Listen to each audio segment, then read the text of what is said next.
broadcasting right here out of Fresno, California, better known as Mississippi, Fresno, right here on the Golden West Side, right in the middle of California. Happy to be on the show today. We hope that you will share the show with many of your friends, and we have our co-host here with us, Miss Aline Reed, freedom fighter. Glad to have her on the show today, and we just want to, give shout outs to all of the folks who are in the fight and the struggle.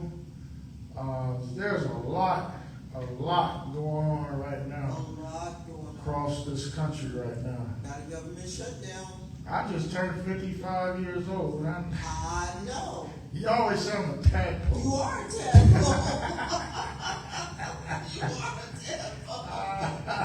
Anybody that's 55 and younger is a tadpole. I'm sorry. Well, I'm trying to hurry up and get to 56. Okay. And so, but there's a lot going on. There's a lot we're going to talk about tonight. There's a lot that's going on in Fresno. There's a lot going on in the Valley. There's a lot going on with the ICE. I was reading up on Chicago. Yeah, they had Black Hawk helicopters over an apartment building that they ramped down and entered the building, and they had black box vans outside with the people with their faces covered, which is illegal in California, and to do a raid on this building. Wow. And I'm like, so this is like, what, domestic terrorism against people on U.S. soil? Yeah. Well, what's interesting, Ali, I've always, and I even told Dr. Kennedy that a couple of things that, the educational system that we have today, and I'm not against education, but I am against when you teach false education. Yes. And what happens is that, I tell people that they need to learn their history, because if you don't, then history will repeat itself. We don't want history to repeat itself. It won't repeat itself if you know your history, because then you say, well, no, we ain't going back like that. We ain't going down like that. But if you don't know your history, then you can become manipulated. So America teaches in the public school system that 9/11 was the first terrorist attack on American soil. That is so far from the truth. Now, we're not dissing those that lost their lives in the Trade Center, or those two buildings that the two planes hit or whatever. A lot of people lost their lives. But that was not the first terrorist attack on American soil. The first terrorist attack on American soil was in 1921 in Tulsa, Oklahoma. That was targeted by, we know, the U.S. government and politicians and the Ku Klux Klan. That was the first terrorist attack on American soil, not 9/11. No, and they threw a bomb from a plane in that terrorist attack, in addition to burning down Black Wall Street and killing as many black people as they could find. And the only reason they dropped that nitroglycerin on the black community, because the black community was whooping the ASS. The folks in Tulsa just didn't lay down. No. They started fighting back, and they were winning. Yes, they were. And then the cowards went and got an airplane and dropped on the churches, homes. Right. They did deputize children. Yes. This is the police department, the wicked police, Ku Klux Klan police departments that we still have today. They deputized children and white folks to go and shoot black folks on sight. Yes. Our ancestors did nothing to deserve all of that. And 36 blocks of economic development that was supposed to be passed down to me and you got destroyed. Destroyed. And, and here it is. There was over 40 black towns built. Yes. They got either burned down, flooded, or the people were terrified to the point where they had to flee for their lives. And people need to understand that. And this is not just in the South. This was in the West, in the Midwest, and in the West. And in fact, where we are in the San Joaquin Valley in Fresno, California, but San Joaquin Valley is very vast. So it goes from Stockton in the north all the way down to Bakersfield in the south. And a lot of Southerners, white Southerners, came from the South and settled in this valley. So I'm saying this to say the mindset is such that we are going to, discriminate, segregate, kill, lynch, and steal from Native Americans, from blacks, from Asians. They brought their mindset with them, and we are still suffering the effects today. That's why people are talking about reparations.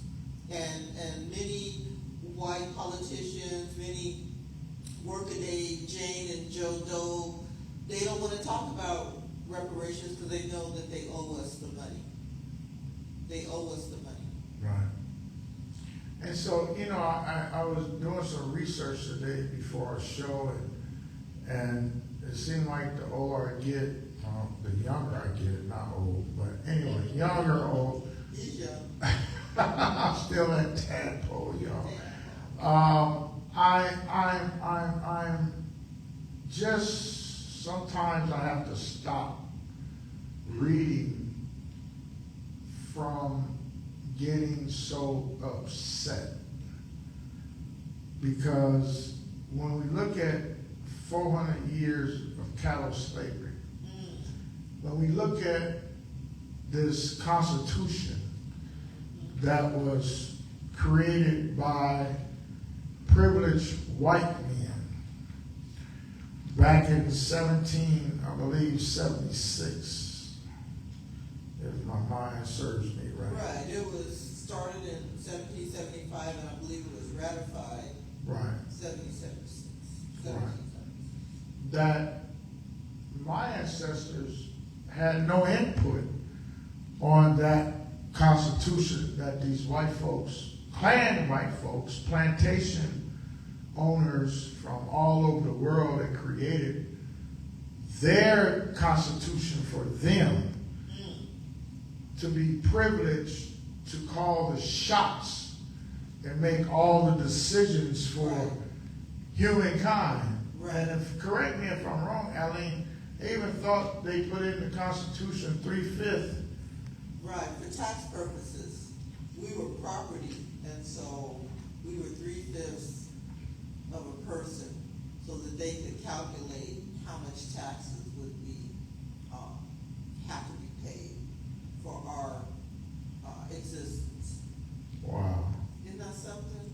And I digress a little bit, audience, but I have to say, because Rev and I are always talking about field Negro versus house Negro, and we're going to get into that later. But if you consider somebody an animal, a non-person, what are you doing going to bed with this person and procreating? I'm just saying. I don't know. I'm a female. I'm an old female. So Auntie can ask these questions. If you think I'm an animal, so what are you? If you are having relations. But anyway, I digress. Okay. I'm just saying. We're talking about, humans. We're talking about humans in the way that we treat each other. And what is it with America in this mindset that all of this is okay? What's happening now to our Latino brothers and sisters is okay. And I've been saying this, and I don't want to take anything away from the stress, anxiety, and terror that my Latino brothers and sisters are going through right now. But the truth of the matter is that these racist systems are going down the list. And when they get to the end of that list, you're going to find black people. And Rev and I have talked about this many, many times. Well, you said a word right now that I've been really I've been thinking about it, reading about it, And the word you just used was systems. Systems. There have been systems created just to make sure that black folk is treated like a second-class citizen. That's right. Systems. The U.S. Constitution was a system, y'all. Yes. If you don't believe me, go read it. It was a system that was created by language to demonize and to make sure that white folks' forefathers, they ain't my forefather. They'll never be my forefather. We have African ancestors. Yeah, they'll never be my forefathers. But we even look at the language, how people introduce them in the white culture. They say these are our forefathers, right? And I said, no, they're a bunch of thugs and hoodlums. That's what they were. Just tell the truth. They're a bunch of thugs and hoodlums that hurt a lot of people. Even and what you don't understand is that this guy Trump, he's a descendant from 1776. And so when he say, "Let's make America great again," I'd like for somebody to type, send me a message and tell me, since your president said, "Let's make America great again," someone send me a messenger or type on our show and tell me what year when America was great. What year, what month, what day? Was it sunny? Was it cloudy? Was it stormy? Was it, nice blue sky? Was the sky red? Was it black? Somebody knows what I'm talking about. Send me some type of notification to tell me that your president, he wear hats, Aline, that says, "Let's make America great again." But I can't get nobody in this 2025 to tell me when America was great. It never was for us, and to prove that, even in the 13th, 14th, and 15th Amendment that was supposed to be, for black folks' freedom and all of that, even in those things, there was a remnant of chattel slavery, in that slavery today still exists in America if you are in prison. Prisoners can be worked for minuscule pennies on the dollar. Firefighters who've been fighting fires here in California they haven't been able to get a job after they get out, even though they're trained firefighters. And it's the same for customer service people who are sitting in prisons, doing customer service, get out, can't get a job. So this is what we're talking about, this mindset, this system that continues to take advantage of people who have no power. And we're going to talk about capitalism. I must give a shout out to my sister Kat Brooks at Pacifica Radio in the Bay Area. She did a show this morning with a brother from Operation Jackson. And they talked about these systems, and I'm telling you, y'all, it's time for us to get ready or be ready so we don't have to get ready. Because black people understand what it is. Reverend Harris was talking about 9/11, and I remember working in downtown Fresno the day that happened. And the quote from Malcolm X came to me that the political chickens were coming home to roost. And people got, they get upset by things. Malcolm was a prophet. I don't care what anybody says. You don't have to like his religion, but the brother was on point, and we're seeing that play out now. And let me just say this. Reverend Harris talked about the forefathers of the Constitution. These are the same people that wrapped themselves up in religion. They fled England and Europe to come here for religious freedom, so they wrapped themselves in the American flag and say they're Christians. I haven't seen a Christian yet behave the way that these people And that Well, includes Charlie Kirk. and we're going to talk about old brother Charlie here in a minute. But, you know, it's interesting to me, Aline, how, again, they forefathers, Brother George and all those thugs at the time, that they said this was a Christian Democracy. Yeah. And you know, I toss it around in my head, and you know, then I hear these right-wing evangelical churches, pastors, and members. You know, they the one really support Trump, right? And they sit so quietly and say nothing. And nothing. And so how does this conflict with their Christianity? What messages are they trying to send by their silence? Well, you know, it's interesting because when we look at Charlie Kirk, Charlie Kirk, let me get his name right. May he rest in peace. Well, I was going to say another opposite of peace, but I'm sure he's at peace right now. He accomplishes his mission. They're making a martyr out of him. Yeah, he did what they told him to do. True. And they wanted so bad to make sure it was a black person or a brown person that shot him, assassinated him, but it was one of their own that did it. And even we had nothing to do with it, they still came after us. Our HBCU colleges got shut down. That's right. You know, and it's like, we're easy scapegoats. They're used to coming for us because, you know, black people, they figure we got no power. But here's the thing. We are not our great-grandparents. We are not our great-grandparents. They better ask somebody. And I'm not saying that as a threat, because look what they did to people like Sister Asada Shakur, may she rest in power, and the Black Panther Party for self-defense. It took the entire U.S. government to shut down the Panthers.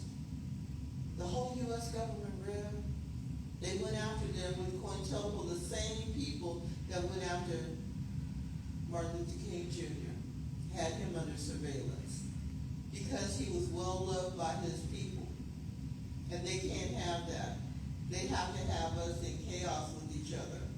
And so I just find it interesting that whole dichotomy with Christianity and the way so-called Christians fall silent. I mean, there are a lot of people online talking about white liberals, white moderates need to get radicalized. I don't know about all that because I am not white.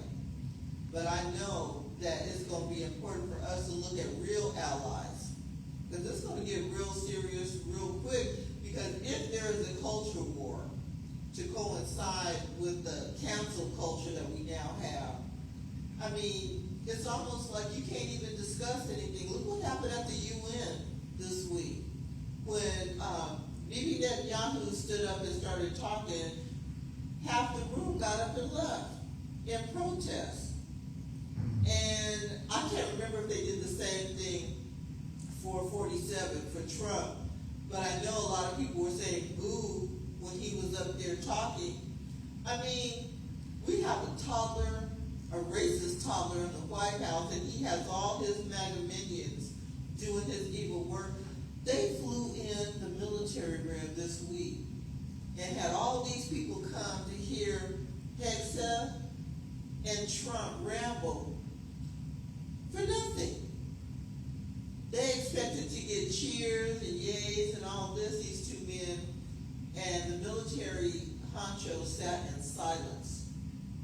I think it's a silent protest, but, you know. So it seems that Brother Charlie here, had a lot to say about black folk. He had a lot to say about black women. He had a lot to say about my brother, Dr. King. I mean, where do you get the coronas, which I don't think he had any, and I say that because he didn't want to he didn't want to come up against someone like Minister Farrakhan or our historians. He went to schools. He went to these little freshman schools and and tried to brainwash them. Yes. Right? And I seen our sisters eat him up in the debate. Right? He couldn't even hold his own. Yeah. Right? He kept skipping and all of that. And it's like, how dare you open your mouth?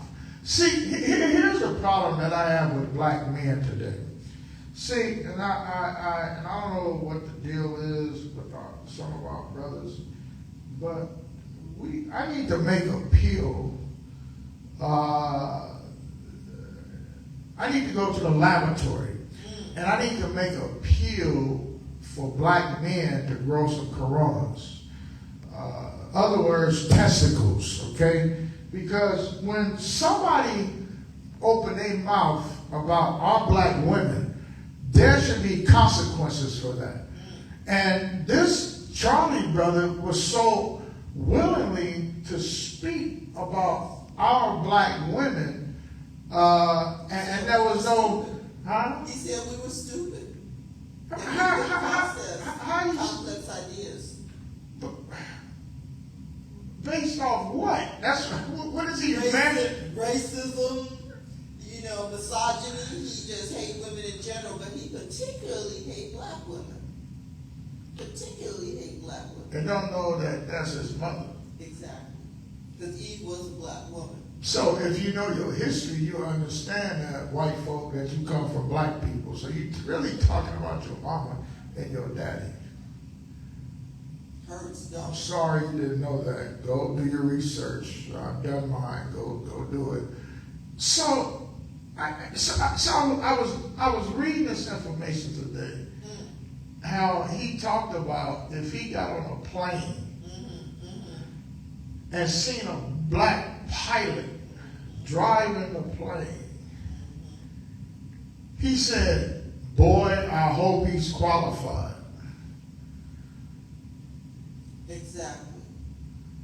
Exactly. And this is hilarious to me, Rev, because these are the same people who are against affirmative action, which is now called DEI. And people, they just assume because of their hatred and their misinformation that DEI, and also known as affirmative action, puts unqualified people in place, and that was never what it was. It was there to put qualified people who did not have a pathway to those occupations or schools or whatever, to put them in a position to have an entryway and then to excel or not excel based on their own individual talents. But it's easy to cry foul. I say this, and I've been posting this online for the last week. You cannot be both perpetrator and victim at the same time. You can't do it. It's impossible. But this is what white folks and the white power structure is trying to do now. But let me put some context to this, and I totally agree with you. Let's put some context with this because it's important that, he talked about how there were lazy black men and how we don't take care of our children and da-da-da-da-da-da-da-da. And it's like, at the same time, we have to say that it was you and your ancestors, the one that created the system and the welfare system to put the man out of the house so that the family could not be one, but told the woman that, hey, if you you want assistance from the government, hey, you got to put that man out. He can't be there. He can't be there. Why he can't be there? Exactly. Who are you to tell another human being what they can? I know why, because your forefathers put in their U.S. Constitution that we were less than an animal, and so we don't want strong black families. So we create a system. We create language, and that's what I'm trying to get y'all to understand today. It's the language, it's the Constitution they created to make sure that we stay up under that iron foot, as Dr. King said all the time. How can anybody in their right mind say anything negative about Dr. King? Now, you talked about Malcolm. You said he was violent. You said he was radical. He ain't shot nobody. No. He ain't raped nobody's wife. No, never did. But you hated Malcolm. But this Charlie guy can open his mouth. Listen, research, do your own research. I'm tired of doing research for y'all. Go read and research your own. He talked about King and he said that the civil rights movement was awful. Dr. King was awful. He did. Now this is a black man that had been lionized by the white power structure for one brief sentence about dreams. They want to talk about dreams, but they don't want to talk about reality. And towards the end of Dr. King's life, he even said he feared that he was integrating his people into a burning building. Yeah. You talk about Dr. King, who was nonviolent. Who went to jail, whose house was bombed, he was stabbed in New York. You talk about that Dr. King. Dr. King. That this little 32, 34, however old he was, they ain't worth your time, Dr. King. Shoestrings. Exactly. And then I heard someone talking about they're going to build a monument of this Charlie out next yeah. to Dr. King. Have they lost their rabbit mind? They have. And the thing is, Reverend, that they're serious. People don't know that this organization that CK started, Turning Point USA, is in many cities across the United States. And there's one right here in Fresno, California, right behind Arte America. There's a whole office complex. And as you say, this is why this mindset, this misogynist, racist mindset continues, because they're brainwashing young people. And you know, when I was a kid in the 60s, we kept saying, well, you know, these racists are going to die out. You know, Bull Connor and George Wallace, who, you know, they're all going to die out after a while. Well, that never happened, and this is the reason why. There is money to be made on hate. There is money to be made on war. There is money to be made when you go against women. And this is where these people are. This is what capitalism is all about. And I think it was the racist President Calvin Coolidge who said the business of America is business. And we can talk about capitalism. Capitalism, there are three pillars to it, Rev. And people forget that. Right. The three pillars of capitalism: free land or cheap land. That's number one. Free labor or cheap labor. That's number two. And number three, the third pillar of capitalism, is to exhaust one and two. Don't try to maintain anything, and then you leave and you go duplicate that someplace else. So the people that came from Europe came to this country. They said they were looking for religious freedom. They came. They saw Native Americans on this land. What did they do? They killed them. They took the land, so that's free land. And then they needed labor. Well, the Native Americans, they tried to enslave them. Sometimes it worked, most of the time it didn't. So they needed free labor, cheap labor, and that's where the Africans came. So we see now that this is how this capitalistic system works, and we also see now the environmental problem that we're having with that because our own planet is dying, and we don't have much time. So what are they talking about now? Going to space. That's why Elon Musk started SpaceX. He needs to expand. They need new horizons to keep going with this capitalistic. And who's making all this money? It's not me and you. It's not, most of the people on the planet. And don't make a mistake, y'all. White people make a very small percentage of the population of this planet, and they're worried.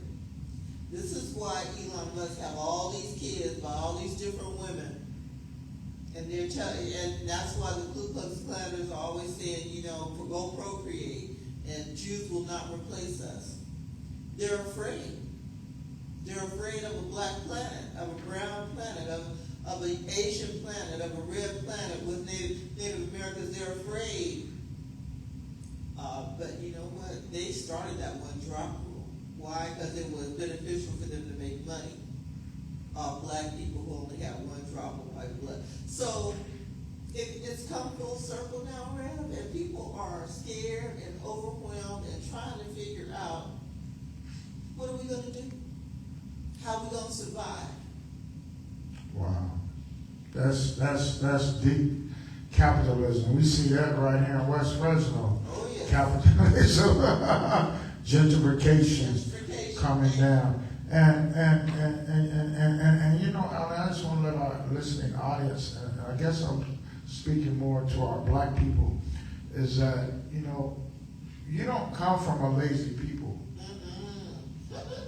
You never was niggers, nigger, coon, whatever else. I can't think of all the names we've been called since we've been over here. But you come from a strong linkage of folk, strong linkage of people who have built this nation, a strong people who have built towns, over 40 towns that were built here in this nation. And, even when so-called Lincoln abolished slavery, then it came in with another system called Jim Crow. White bathroom, black bathroom. Can't eat at this lunch counter, only for whites and only for blacks. Blacks go out to the outhouse, you can't use this toilet. And then we got so concerned about trying to integrate toilet stools and all that type of stuff. But when we had our own, we were more powerful when we had our own. And when we had our own, not bothering nobody, here come these white folks coming down the street with crosses, talking about they Christians and they the Ku Klux Klan. And it's just silly to me that we can't even, now in the 21st century, we can't even build a damn city nowhere in America with all these darn athletes and millionaires and trillionaires or whatever they are. We can't even come together and build a town. When you fly in an airplane, you see so much land that when you take off, just vacant land. And we don't even have enough darn sense in America today to say, you know what, government, we buying this over here. Here, how much? Here, take it. Well, you seem to be giving it to us for free. But here's some money. We're taking this and we're going to build it for our people. They have got our people so brainwashed right now, caught up in Christianity, caught up into religion, and we can't even build that. You right now go throughout West Fresno, we ain't even got a black store nowhere in this town, nowhere on this side of town. It's just ridiculous. And we just keep.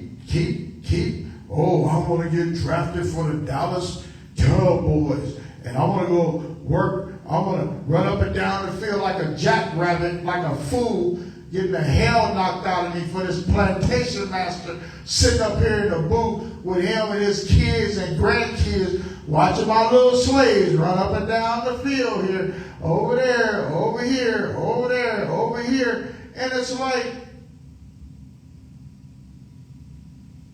how many black owners we got in the NFL? We don't have any. And when people try, we don't have any. And when people try to buy something in major sports, they take them out. Look at Bill Cosby. Bill Cosby, I'm not condoning anything about Bill Cosby's extracurricular activities or his past, but when he talked about buying a major sports team, he had to go. He had to go. But we know that we can come together. I mean, into a list of powerful, rich, wealthy black people to make Malcolm X the movie. Spike Lee went to these people and said, the studio shut me down. I don't have enough money to finish the movie.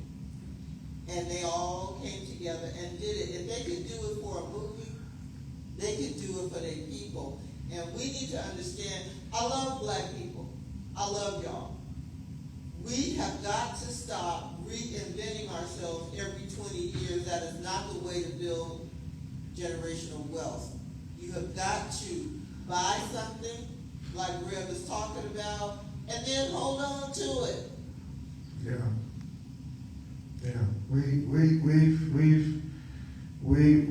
I tell folk, Aline is like a dog having puppies, and she turn around and eat them all. That's the most disturbing thing to me I've ever. My dog did that one time. I think broke her neck when she did that. But my point is that we're in 2025 right now, and if you rewind the tape and go back, you will see all the accomplishments that black folks have made in this country. Now, I think I had Aline take this and read this book here.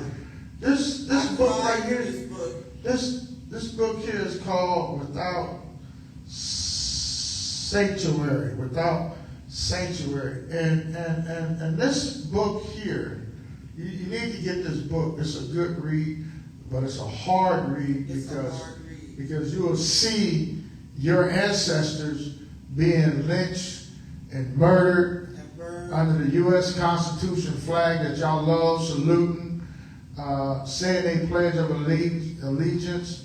You read in this book right here how our people, after church, we're going to go hang a nigga. After church, we have church service and they're going to go hang one of them, right? They taking their children to go see this. Yeah, and people were making postcards and stuff like that, stuff like that. And taking souvenirs, ears, yeah, toes, fingers.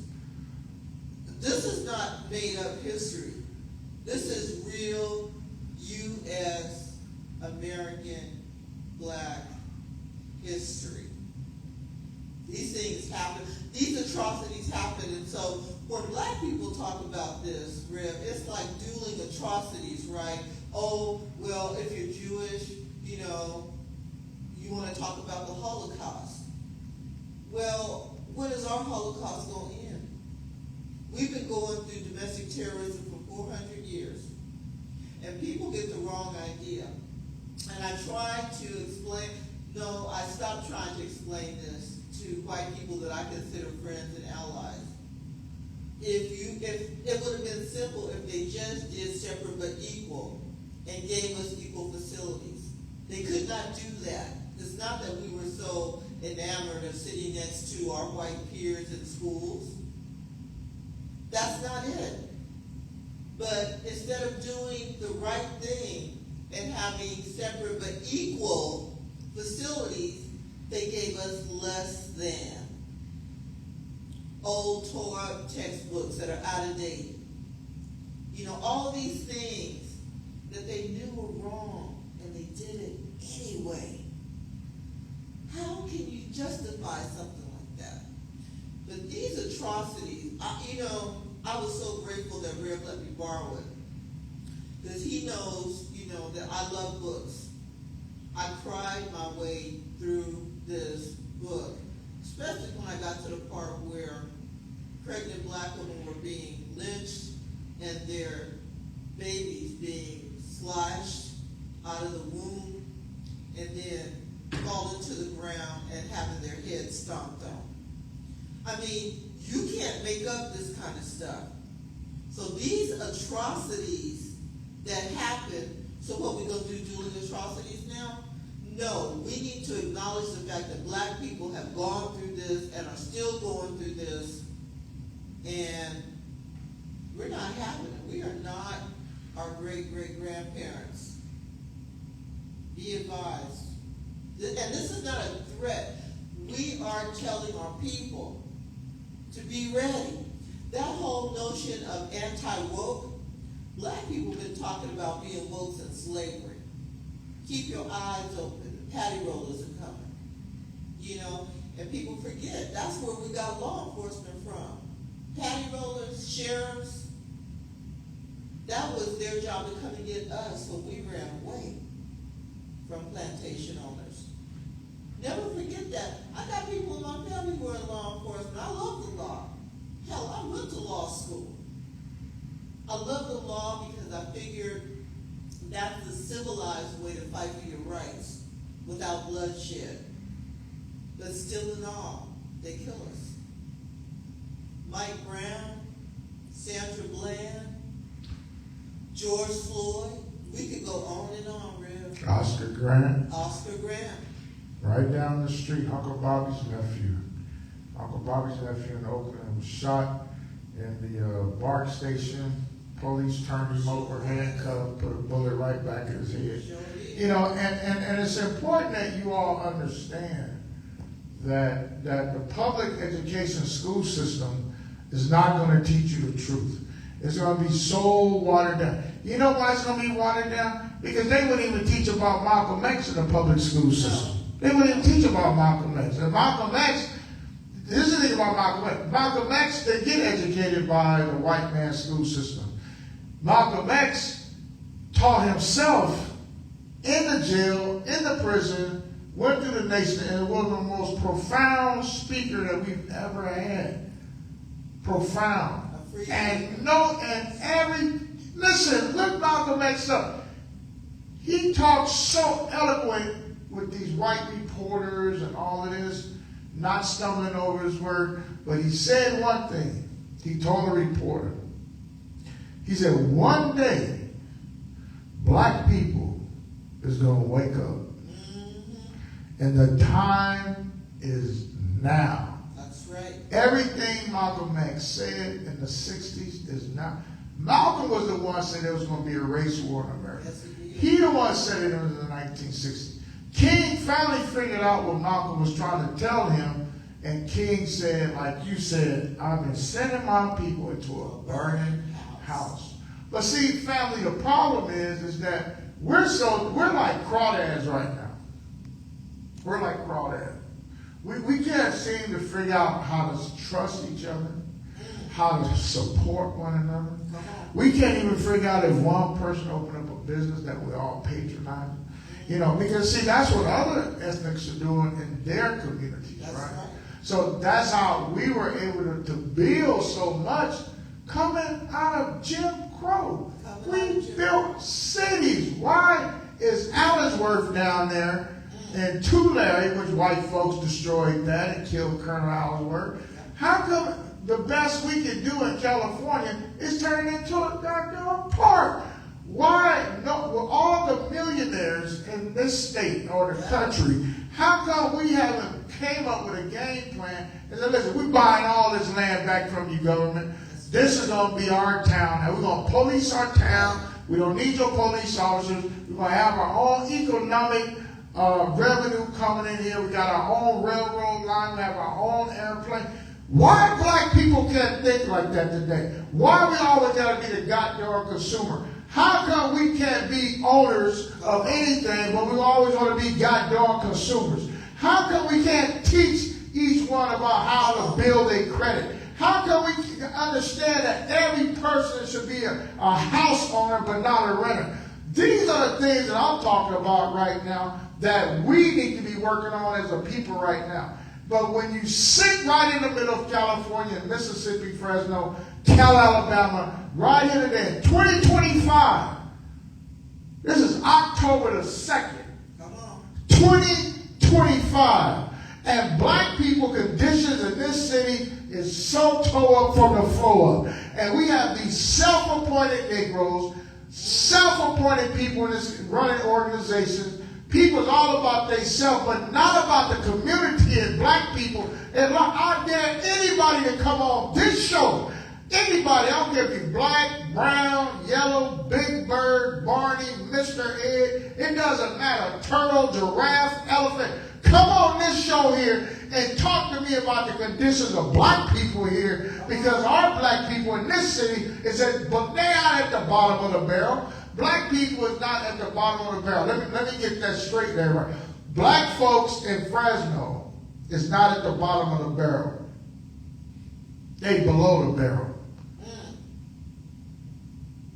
And it's just so simple that we have been so poisoned in our mind, that we so jealous and envy of one another, that we fall in the web of these people who was in power calling shots for us, handpicking our leaders and got them in their back pocket.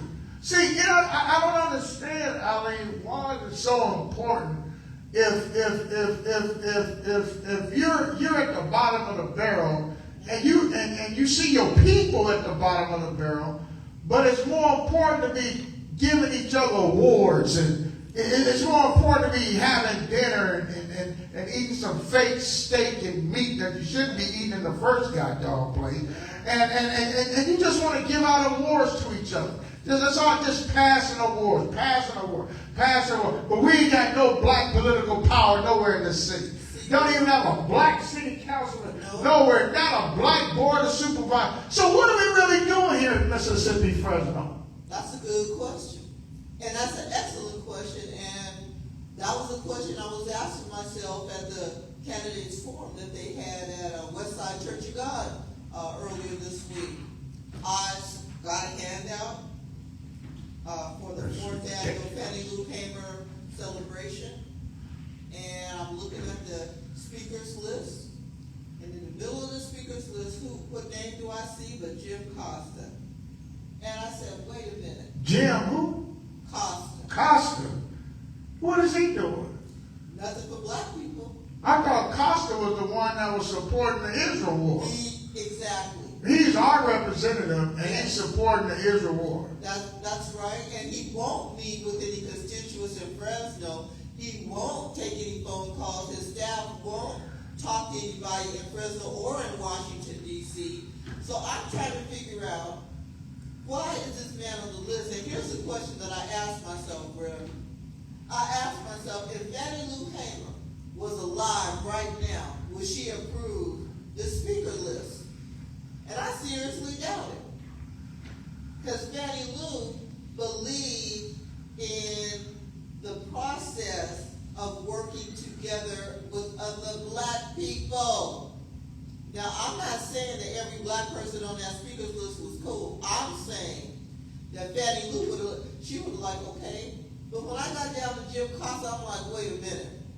Fannie Lou wouldn't have went for this. And I was offended by the fact that Fresno Freedom School was named Freedom School because of Fannie Lou Hamer. So I have a vested interest in Fannie Lou's legacy. We both do.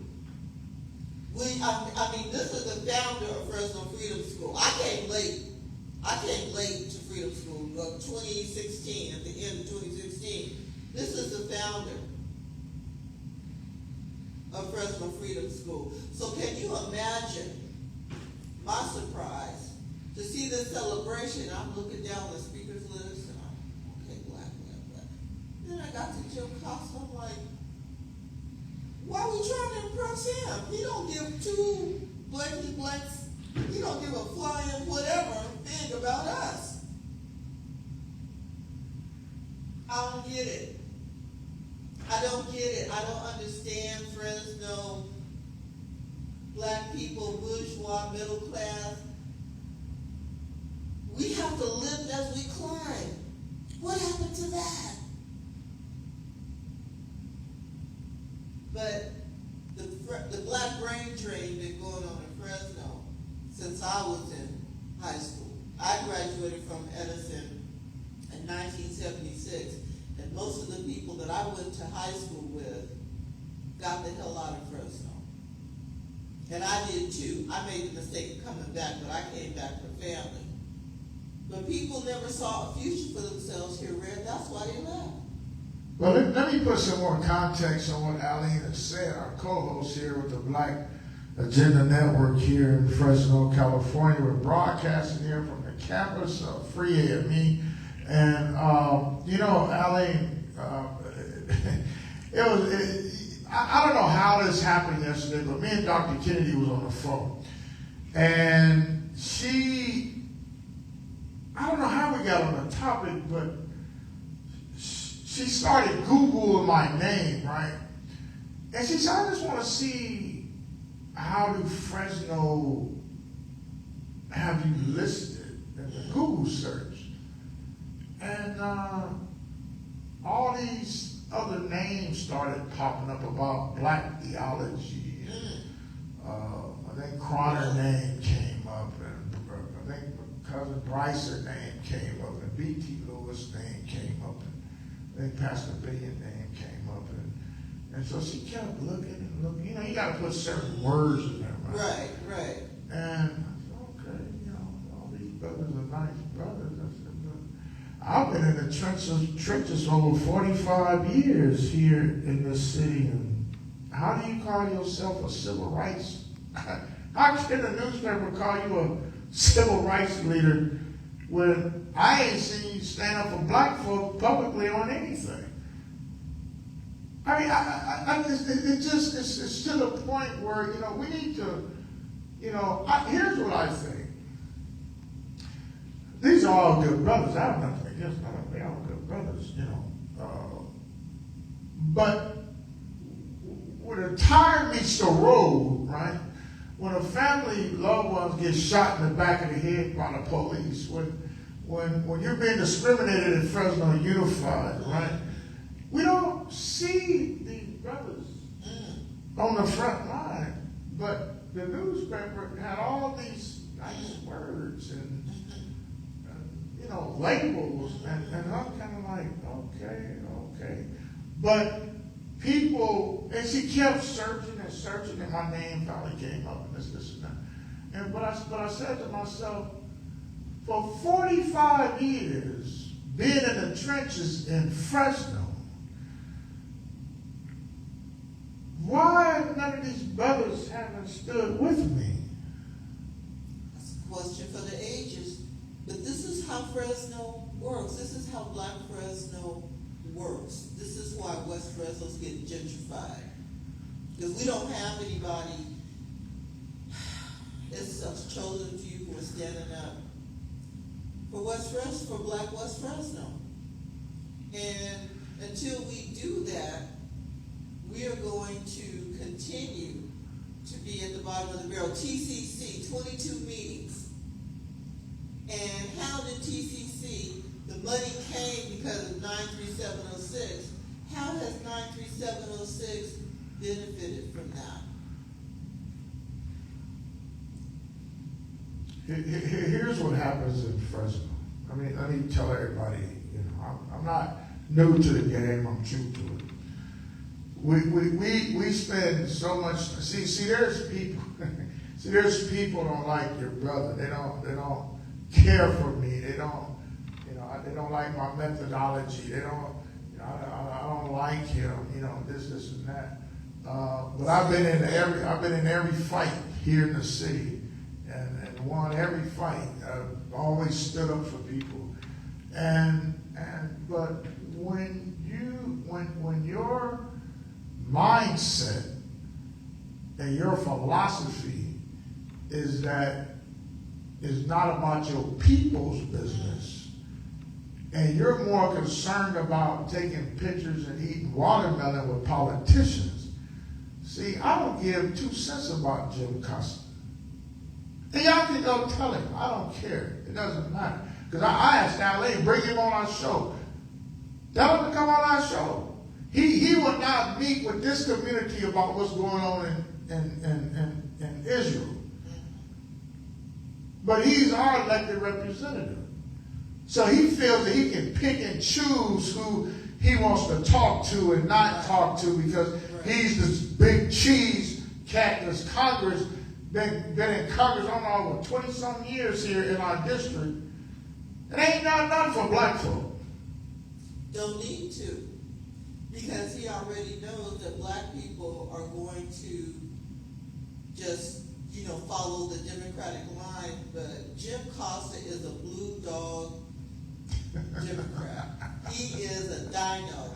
He's a Democrat in name only. And here's the thing.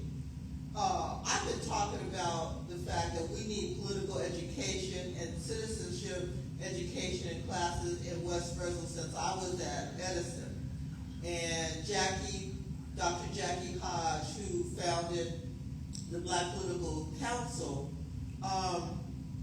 was somebody that, I was trying to start a youth chapter to do that so that we could gain some political, we had more political clout in the 70s than we have now, man. We had people like Joe Williams, we had people like Jim Aldridge, we had all these people that held the door open. This is why you got people of color on these different city council and board of supervisors now. Black people held the door open for y'all. And I'm very clear about that. We can argue about that if you want to, but black people opened that political door in Fresno. And now we're being shut out. And we have to vote to have it make a difference. Black people only make up 6.5% of Fresno population. And so how is it that we got sifted down below the bottom of the barrel? How did that happen? What happened? I remember redevelopment and model cities and how West Fresno got decimated and how 99 split our community. And now we got Martin Luther King Boulevard, 3.5 miles of Martin Luther King Boulevard, but we got 11.5 miles of Cesar Chavez Boulevard. That's all politics, y'all. That's all politics. I still call Cesar Chavez Boulevard in my part of town, California, Ventura, Kings Canyon. And I'm not saying anything about Brother Chavez. I cried when he passed in 1993. Was devastated from the news because he was a freedom fighter for the underprivileged farm workers. We have freedom fighters too. And we need to acknowledge them. Exactly. So one of the things we want black Fresnos to do is wake up. It's important that at the end of our show, it's important that you read. Every day you should get up and read. Also, it's important that you understand you need to go to the range. You need to practice to shoot. You need to go through the process of getting your weapons because it's going down. Going down soon. You have seen in many, within the past 3 to 4 months, how many bad things has happened at churches. I think you were telling me, Aline, something happened. Yes, there was a shooting at a Jewish synagogue in the Midwest. 3 people got killed, and the law enforcement showed up and killed the shooter. But so that's happened today, and then earlier this week at a Mormon church in the Midwest, there was another shooting, and so religious houses are being targeted.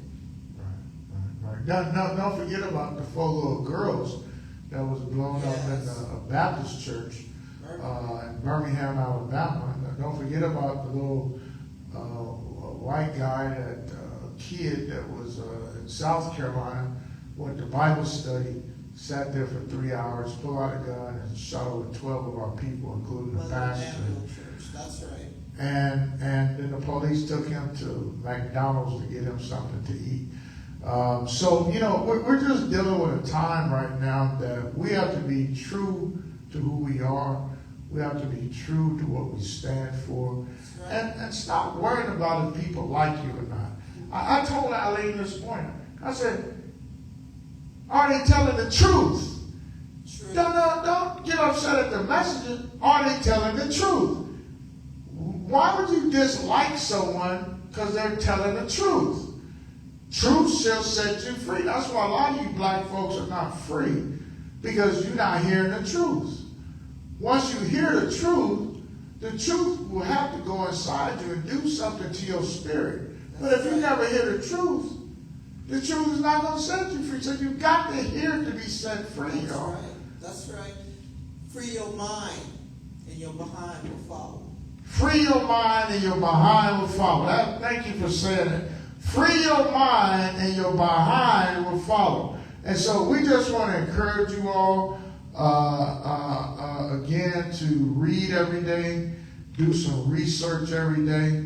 If you'd like to come on our show, hey, drop us a message. We'll bring you on. Listen, we're going to send Jim Costa an invitation to come on this show. As a matter of fact, I told Aline the other day, I said, all these people in this region here, they're supposed to represent black folks and all this stuff and our children. Well, we're going to send them an invitation. Now, they can deny not coming on the show. I mean, that's their right. They have a right. And also have a right to put their name on the chalkboard to let you know if they're a politician and they want to run for office again. They didn't come on your show. This is your show. This is your voice. That's true. This Black Agenda Network was created for black agenda, black issues. Yeah, we talk about everything. But charity starts at home. That's why, Aline, and I have a problem right now with a lot of our organizations in this city. They're supposed to represent black folks. And we're more concerned about giving out awards. Well, what happened to good policy, bad policy? What happened to it? See, we can't come together around something meaningful for the betterment of the larger black community. This is what happens, Fred, when you get away from grassroots organizing. Yeah. You get away from everyday people and think that you're better. I was in this candidates forum earlier this week where I saw black conservatives in the room. I didn't have a problem with that. We've had conservatives on this show. The ones who will come on and they assume about Rev, about myself, that they were going to be attacked. And that's just not true. Here's my thing. One of the things at this candidates forum, they talked about homelessness, affordable housing versus mixed-use housing, and all of this stuff. West Fresno has always had that. We had huge, beautiful homes on Kearney Boulevard. Both, two-story homes, ranch-style homes, next door to just, regular houses.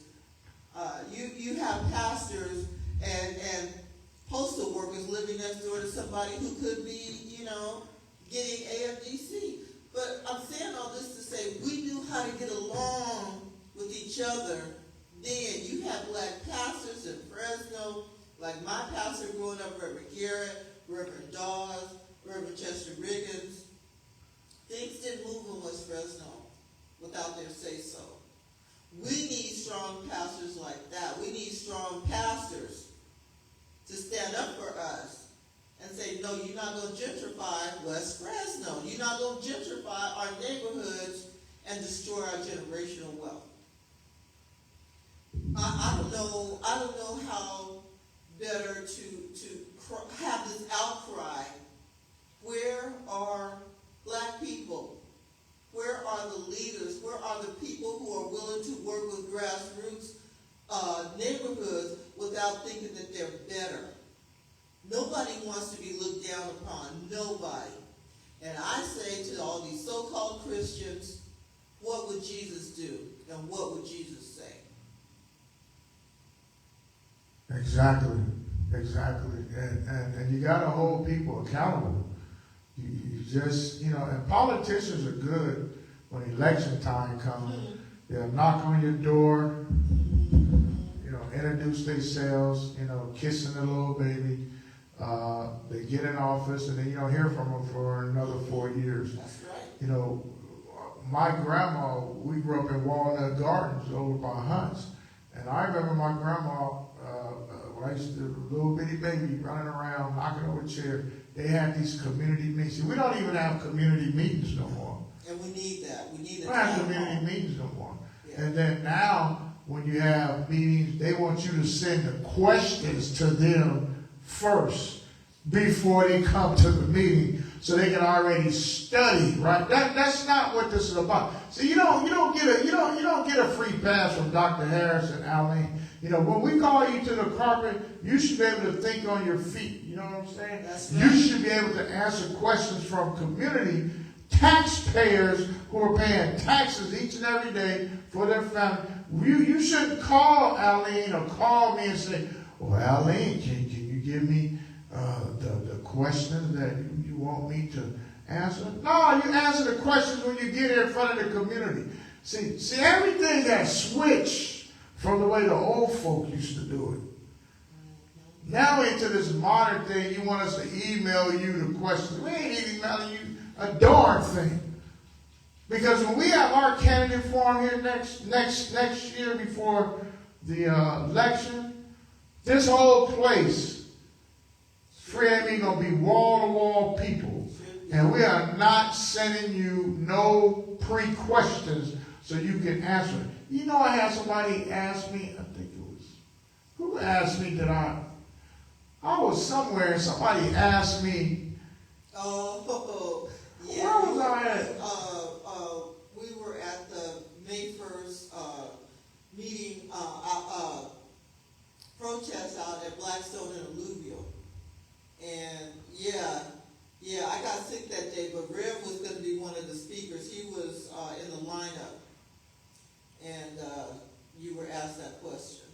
Oh, yeah, that's right. Yeah, so I was asked, was that Keisha? Keisha asked me. Yeah, Keisha Thomas asked me, she says, I was getting ready to go up to speak, and she said, Rev, she says, do you have your speech written out? And I looked at her and I said, well, no, sister, I don't write out scripts. It comes from the heart. And so when we're dealing with people, we want them to be able to speak freely, to talk freely, not reading some piece of paper that someone wrote for them to say, And I'm telling y'all right now, if you don't get involved in your community affairs, then don't be complaining. Don't be whining. Don't be coming to me. Or Aline. Because we are very proactive and we have tried to educate people, motivate people for you to be able to stand on your own 2 feet. But we have some lazy black folks in this city. And we have a bunch of sellout black folks in this city. Let me just go there. We have a bunch of house Negroes in this city. See, I'm a field Negro. Me too. I'm not a house Negro. I'm not a sellout. And I can go down the line with you and talk and prove to you who the sellouts are. People have stolen money from Fresno Freedom School. I mean, I could just name drop right now, but I don't have time right now to do all that. Because those days are going to come when I drop names down. And it's people that you know have stolen money from Fresno Freedom. And when you steal money from Fresno Freedom School, you steal money from the children. The future. That's right. And you know, we're not making this up. and you know who these people are. If I was to tell you right, you know who they are. But see, I didn't put them on blast. I did not throw our laundry out in the public. But there may be a day when I may do that. Because you need to know the snakes, the rodents, the alligators, the pythons, the cobras, the buzzards that's in this town that's blocking positive things from going on. I could have put them all on blast. But I didn't. I said, I'm going to let God deal with them. And he will, because God don't blink. So black man, black woman, it's time for us to unitize together as a people. Don't be scared of me. Don't be scared to come on our show. We don't bite. I mean, we give people water and we greet them when they come. We always are respectful. And we've had people on the show that didn't agree with our political views. Yeah. But come on the show. Talk to the world about how you feel. And the community You here. know that? This is not about me. Or me. This is about our community. And our babies. And as long as I'm in Mississippi, Fresno, Cal, Alabama, my finger gonna be on the pulse. And if you right, you ain't got nothing to worry about with me and Aline. But if you wrong, know that you got something to worry about. Because we don't deal with sellout house Negroes. I'm telling you that right now. I have no space in my life for them. No, I'm burning daylight. We have to deal with white supremacy. And white privilege. How are we going to deal with house Negroes selling our people out? We don't have time for that. No. So figure out what side of the street you're on. For your own sake. For your own sake. Because it's coming. Trump that told everybody. Listen, this dude is a real gangster. you can like him or hate him, but this dude has followed through. He really He learned this from the Russian mafia. He knows what's up. He got real follow through. And I mean, it's not like he's hiding it. He just does it. I mean,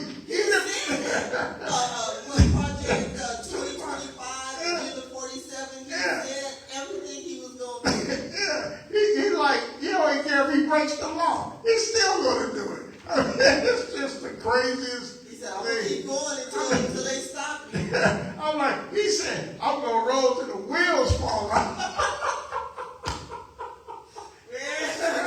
This dude Trump, boy, he's something else, boy. I mean, I wake up every morning, Aline, I'm like, okay, so that's what happened today.